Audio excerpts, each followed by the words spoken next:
Jim Holley, Supercross Live on supercrossonline.com here at Vegas at the press conference with the man who sits third in that championship fight.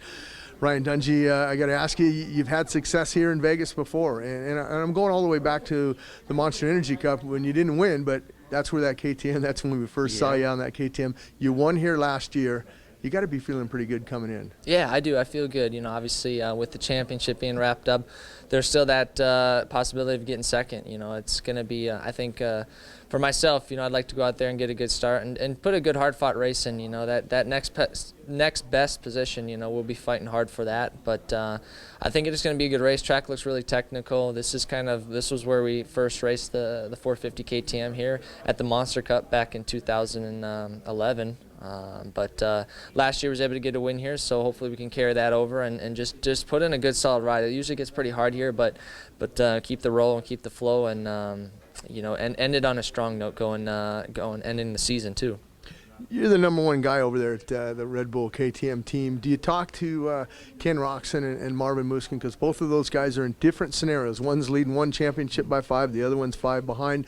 You've been there, you've done that, you've won championships before, especially in that lights class.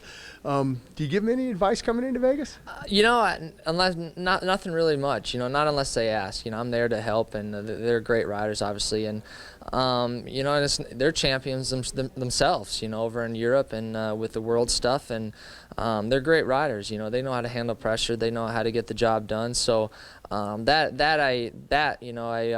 if they need any help, I'm there, and if not, you know, we'll ride together. Like me and Marvin rode quite a bit this week at the KTM track, so that was good. But both of them feel real relaxed, really good. I think it's coming down to the wires for them both. But you know, I think when it comes time, you'll see that the guys are really good under pressure and that they can handle it. And it's just a matter of you know, putting yourself in a good position and you know, just good, solid, clean laps, no big mistakes, and keeping things in perspective. Let me ask you this. This is the final round in Vegas, 17 rounds. Is there anything you would do differently? I know you've won a couple rounds. I know that one in Anaheim was a huge win for you, and that was early in the season. Then it was a little bit of a hiatus there before you won in your hometown in Minneapolis. But if there was one thing that you could change, you know, in my personal opinion, I'm thinking, wow, man, Dungey's a great rider. He's won champion. If there's something I would change if I was talking to him, I'd say a little bit more aggressive in the beginning part of the season. Is that true? I think that and just being position ourselves better.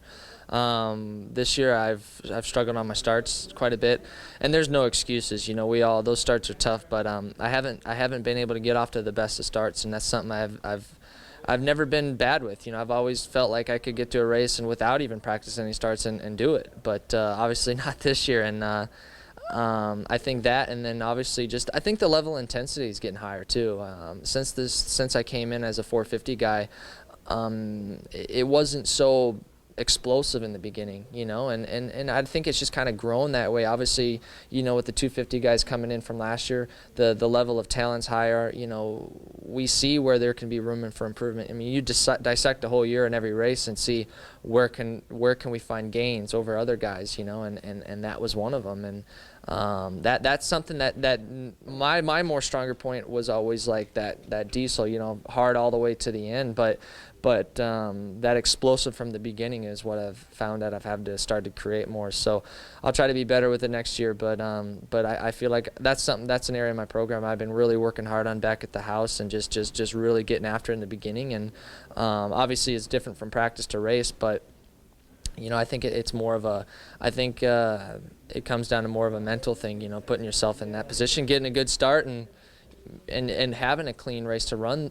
clean track ahead of you to run those fast laps. So just the level is getting higher, and guys, I mean, those guys are on it, you know.